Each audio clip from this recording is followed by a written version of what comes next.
어제 법정 안팎의 상황을 보면은요, 결국 이제 법정 구속까지 됐죠. 김용 전 부원장 그간 재판에서 1심 결과를 좀 뒤집을 수 있을 거다 이렇게 자신했던 듯한 그런 모습도 보였습니다. 네, 2심에서 새로운 증거를 제시했기 때문으로 보이는데요. 이 김용 전 부원장 측이 항소심에서 이 자신의 동선을 디지털 기록으로 담아서 보여주는 구글 타임라인을 반전 카드로 꺼내들면서 유리한 판단을 끌어내려고 했는데 결국 통하지 않은 모양새입니다. 이 구글 타임라인이라는 건 휴대전화의 위성 위치 정보 시스템, 그러니까 GPS를 통해서 이 사용자의 실시간 위치 기록을 온라인에 저장하는 서비스인데요.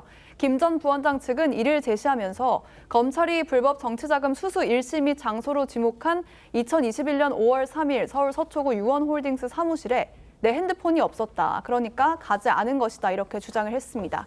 하지만 재판부는 감정을 실시했지만 구글 타임라인의 정확성과 무결성이 인정되지 않고 작동 원리조차 전혀 공개되지 않는다면서 증명력이 매우 낮은 수준이라고 판단했습니다. 1심 재판 과정에서 이뤄진 김 전 부원장 측의 거짓 알리바이도 발목을 잡았습니다. 김 전 부원장은 1심에서는 검찰이 지목한 2021년 5월 3일 수원 컨벤션 센터 내 경기도 시장상권진흥원 사무실에서 전 진흥원 원장 이모 씨 등과 업무 협의를 하고 있었다면서 그를 증인으로 내세웠는데요. 이 씨는 이후 위증 정황이 드러나서 재판에 넘겨졌고 스스로 혐의를 인정한 상태입니다.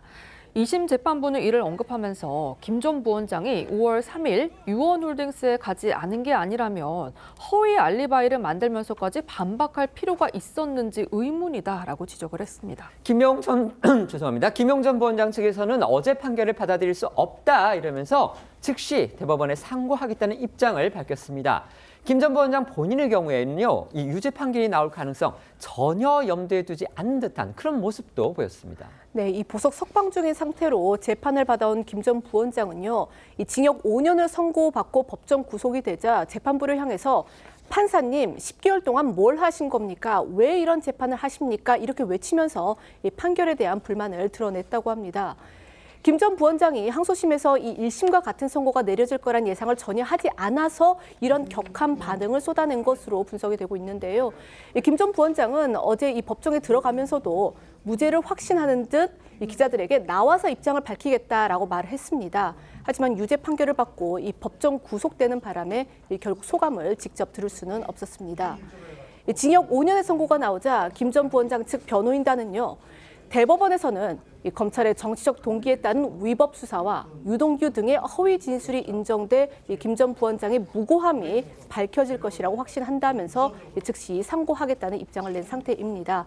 어제 이 항소심 선고 전 법원에 들어가는 김 전 부원장의 모습 보시겠습니다.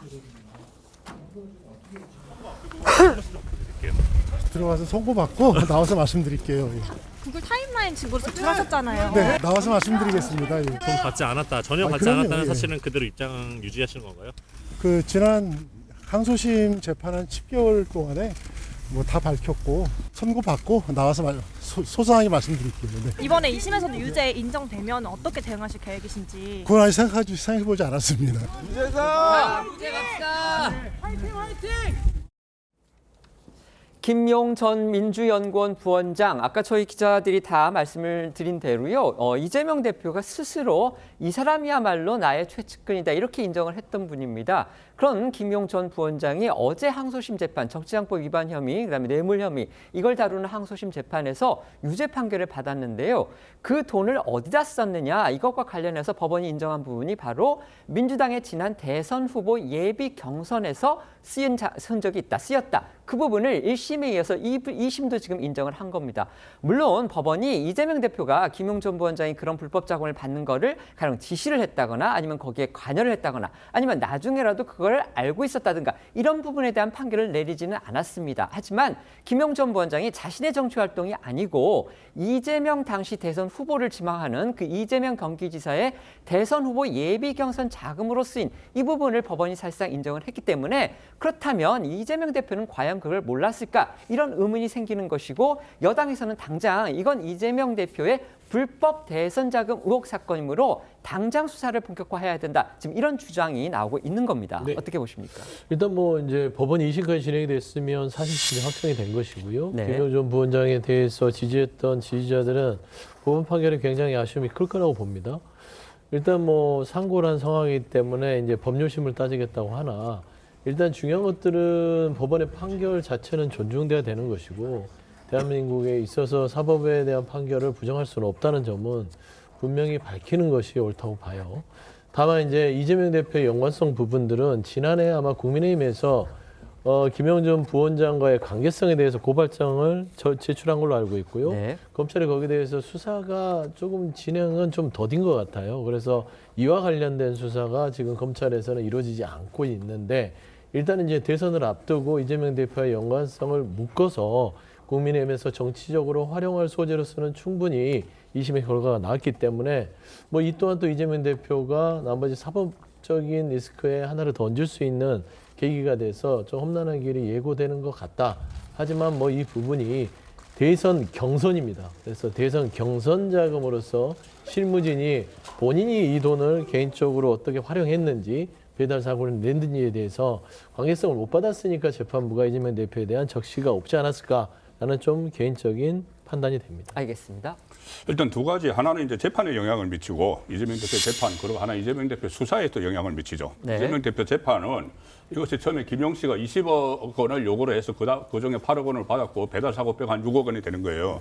그렇다면 왜 대장동 사업자들이 김용 씨의 요구에 응해서 돈을 줬을까? 그러면 반대 급부가 있었다. 그러면은 결국 대장동 사업에서 성남시가 편의를 봐줬다는 게 되는 것이죠. 네네. 그러면은 이재명 대표가 받고 있는 지금 형사 33부에서 받고 있는 재판이 대장동, 백현동, 성남 FC, 위례신도시가 묶였는데 네. 그중에서 대장동 재판에 결정적인 영향을 미칠 수가 있겠죠. 그 부분 하나하고 조금 전에 고발해서 이제 수사 중인 사건이 있는데 수사 중인 것은 이것이 그러면 결국 수혜자가 누구냐? 조금 전에 판결문에서 김용 씨가 책임자가 아니라고 했지 않습니까? 네. 그럼 책임자를 규명을 해야죠. 그러면 수혜자가 책임자가 될 수밖에 없는 상황이고 그것이 지금 수사가 앞으로 이제 본격화될 텐데 아마 이재명 대표가 그 상황을 몰랐다고 이제 이야기를 할 가능성이 높죠.